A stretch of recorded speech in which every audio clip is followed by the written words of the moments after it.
Hello and welcome to my newest build guide. I'm sure you've seen the Nuclear Winter combo combined with the Halo companion for 3 crits, and how good that build is. However, it does have a lot of issues with bossing on other people's builds. This time I've solved it. We use Nuclear Winter combined with Halo companion to gain 3 crits. Now what's interesting about this build is we can scale Nuclear Winter with action skill effect from our class mod, and we can use action skill damage to gain shields, and we can use that shield with amp to literally double our damage. This is because the damage formula has recently been figured out, and it turns out most things are additive, including crit, but there are some exceptions, mainly amp. I hope you enjoy the build guide because this is an interesting one and an incredibly fun one. Starting off the build, we will be putting all our points into the green tree. I've looked around at the other trees and there's just nothing that's better than just putting all the points here, because the green tree is nuts. It's got tons of damage, tons of survivability, utility with ricochet, leech for both shield and health. It's just amazing. Now getting on to the first 5 points of the build, we grab momentum. This gives Harlowe crit damage whenever she entangles enemy, and through means such as the action skill damage, which we always do due to our action skill, and its augments. This means this 25% crit damage will always be activated, and seeing as we always deal crits, this is a permanent 25% increased damage. Our next 5 points will be neutron decay. This is incredibly powerful because it's the equivalent of 15% increased gun damage per stack, with a condition that Harlowe radiates an enemy. Now, I've got a solution for that where you can use it on every gun, even non-radiation guns, due to meltdown. Whenever Harlowe crits, we get radiation damage bonus, which can also irradiate enemies, meaning it can trigger neutron decay. However, we will talk more about that later. Coming up next, we put 3 points in confirmative reality. This is how we get our cooldown back. This build mostly ignores the synergy of stacking the Halo companion, and instead we just focus on using it one and done, get it back, keep it there, and not keeping it up too long, because with confirmative reality we can keep it up 90% of the time, particularly with multi-pellet weapons like shotguns, where the cooldown is back near instantaneous. Our next 2 points will go into creative overflow, providing us 12% increased gun damage per point as long as we have overshield. Due to distribution function, we should always have overshield. Next up, we put 5 points in refraction. This provides 30% chance to ricochet entangled enemies, and due to the combination of Nuclear Winter plus Group Study, we will always crit, meaning this is a 60% ricochet chance on all shots. Before we move on to any other skills, I want to talk about Nuclear Winter for a little bit. Now this provides us with a percentage of our damage as either cryo or radiation, depending on if we're in the bubble. Now with Halo companion, we're always in the bubble. But what's interesting about this skill is this percentage of damage is considered action skill damage. So that means it can trigger anything that says action skill damage, such as excited state. And because of excited state causing a crit whenever you do action skill damage, you will always crit on every single shot. This also means with sufficient enough damage and scaling for the skill, distribution function can keep your shields up indefinitely and allow you to amp every single shot. Now what makes this skill exceptional is it's based on percentage of damage, but it can also be scaled by action skill damage. And there is a very good class mod specifically for the flux generator that increases the effect when you reuse it by a massive 200%, meaning that instead of 25% increased damage, you will now be dealing 75% of the damage dealt as extra cryo. Now we have refraction. This is what allows us to get crits on every single hit. I've explained this earlier in the video, so I won't speak more about this. We also have accretion. Accretion, we're only going to put 1 point in because lifesteal is nice to have, but due to distribution function, our next skill Hopefully we won't need it because our shield should be absorbing most of the damage. And talking about distribution function, we have distribution function, which provides action skill damage converted into shield restoration. If we've got any extra, it also turns into overshield, which is very useful for the shield we are going to use, which will turn the overshield into shock damage.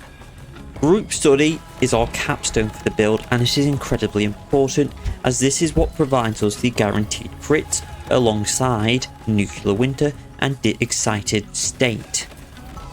Guaranteed crits are incredibly good because of many reasons, primarily Jacob's weapons for mob clearing and also extra damage, as the base crit multiplier is 200%, so at a base it will literally double your damage, and that is not including the extra damage bonuses from specific weapons. For our next points, we put 4 points into Gamma Ray Burst and 1 point into Harlowe's Certainty Principle. These don't do too much for the build. Gamma Ray Burst is nice, but our shield doesn't have much capacity, so it tends not to do too much, and these skills are mainly just to get down the tree for critical funding, the skill we actually want, which causes our critical hits to entangle enemies with a 15% chance, and also to provide us up to 5 ammo on a critical hit. Seeing as every hit is a critical hit, depending on what weapon we're using, this can mean they have infinite ammo and we never have to reload. For our final points in this branch of the skill, we will put 5 points into Meltdown. Meltdown isn't as good as it seems on the card, as the 40% damage, it doesn't seem to scale in a regular way. Yeah, from our testing, it's not 40%. It might be bugged, it might be the way the devs intended it to, but for now, I know it's not 40%, but it is good enough to take, as it does seem to be multiplicative, and it does one thing really well: it gives your guns radiation damage, which is incredibly important for neutron decay and a skill we will grab later, Resonance Cascade. This allows you to use any weapon, even if it doesn't have radiation, and benefit from all our skills that require you to use radiation, meaning this is very good, as also the limitation isn't a limitation because every shot is a critical hit anyway. With that, we're nearly done with the build and we have 8 points left over. Now what we're going to do with these 8 points is first put 3 points into Resonance Cascade. This is a very good skill and provides 15% increased action skill damage per point. And seeing as we scale Nuclear Winter off action skill damage, this is very good. The next 4 points we put into Excited State. This will give us 28% increased critical hit damage. But it's actually 56% increased critical hit damage because critical hit damage from skills applies twice in the damage formula. I don't know why, just the way the game's coded. This leaves us with 1 point as well. And we might as well put it wherever you want. You can finish 5 points in Gamma Ray Burst for more damage after you've re-triggered your action skill, or you can just put it somewhere like Distribution Function, just to make sure that you're getting your shield up fully. Now we have the specializations. We will be focusing on 2 trees, the Daredevil tree and the Survivor tree. To get to the Daredevil tree, we will need 10 points into Sharpshooter and 10 points into Runner. Then we will put 20 points into Daredevil. We grab I Am a Gun to increase our action skill damage based on our gun damage. We have a plethora of gun damage bonuses from the skills tree, and this increases the action skill damage, which increases the nuclear winter damage, hence this is very good. For a honed mind, this is also very good because it increases the action skill critical hit damage. Not much more to say, plus 50% increased crit damage is very good. For the Survivor tree, we will grab the last 2 perks. Bullets Are Scared for Me. This gives damage reduction up to 30% when full shield, as shield will be the highest capacity, and also the best defense for up to 30% increased damage when we have a full shield. Extra damage and extra survivability are very nice, so both are very good. Moving on to gear, let's talk about the class mod. There's really only one best option, and that's the generator. This is because you can gain 200% action skill power whenever you reactivate your flux generator. This gets converted into extra damage through nuclear winter, and so is very good. For skills, you want as many points as possible in Resonance Cascade and Neutron Decay. There is other options available, such as a good purple. However, there's nothing that really compares because, well, 200% action skill is just ridiculous. Next up we have the shield, and for the shield we do have a couple options. The best one is what's for dinner, at least in terms of damage. However, the most important thing on any shield is amp. So it doesn't matter if you have what's for dinner or a super soldier or any other shield, as long as it has amp, that is what you want. You could even be running a purple shield, a blue shield, even a green shield. You need to make sure it has amps, but if we're talking about optimization, what's for dinner is the best, because you will always have overshield due to your skills, and that 25% shock damage is multiplicative to all your damage, so it's very good. Other good options for shields include the Super Soldier, which gives you 25% move speed, fire rate, and 1 ammo regen when your energy or shield is full, and due to the way the build works with shield regen, this will always be activate. As for defense, you could use a Cinder Shelly, however, it's got some very unique noises it makes that makes it very strange to run, so use at your own peril. For Repkits, it doesn't really matter, just get elemental damage, splash damage, whatever you want. All we're really taking this for is firmware. And for enhancements, there's one real option.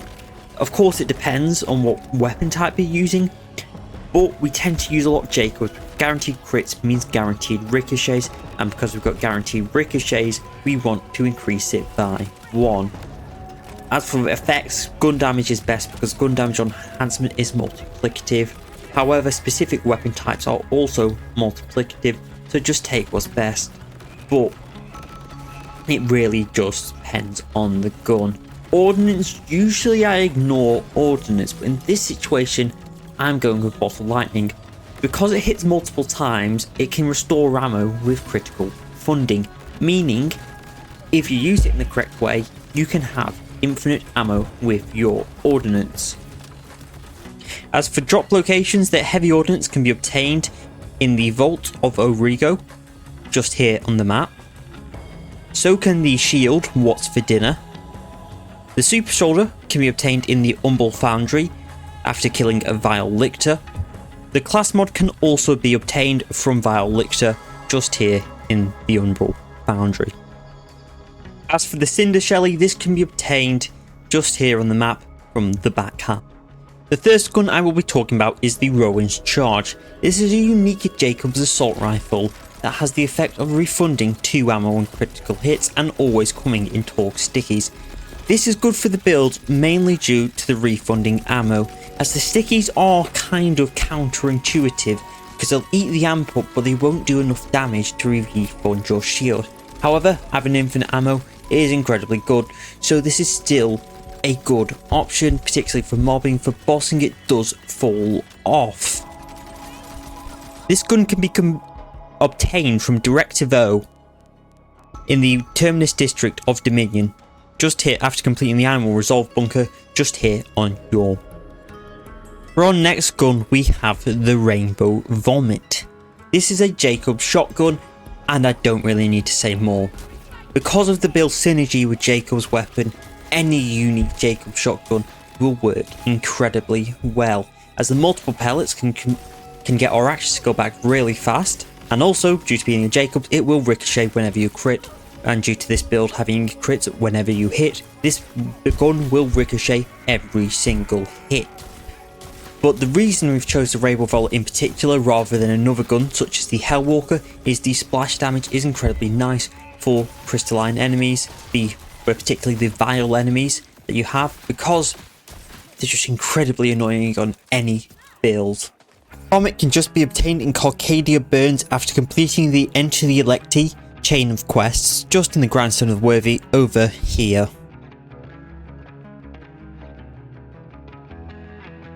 The next gun we have is the Seventh Sense. This is your unique Jacob pistol that spawns homing orbs when hitting enemies that target them when you reload. There's nothing more to say about this, because the reason we're using it is just the fact that this is a basic Jacob's pistol where you point at an enemy, you shoot at them, and then they die. But again, because of the build's immense synergy with Jacob's weapon, a standard Jacob's pistol like this is amazing. The 7th sense can be obtained from Vile Ted after completing a quest in the Terminus district of Dominion, just here on your map. The Linebacker is a unique Torque assault rifle. While unassuming on the surface with, quite frankly, mediocre stats, where it gets good is the unique effect, with bouncing projectiles that increase in damage by 25% and damage radius by 35% per bounce. Now where this has incredible synergy is two. First, the ricochets, making the bouncing projectiles even better for both clearing and bossing, and also the fact we can make it crit, because usually this weapon cannot crit, as the way the bouncing projectiles work, they cannot hit headshots. However, with our build, having guaranteed crits, we can make this crit on every single hit.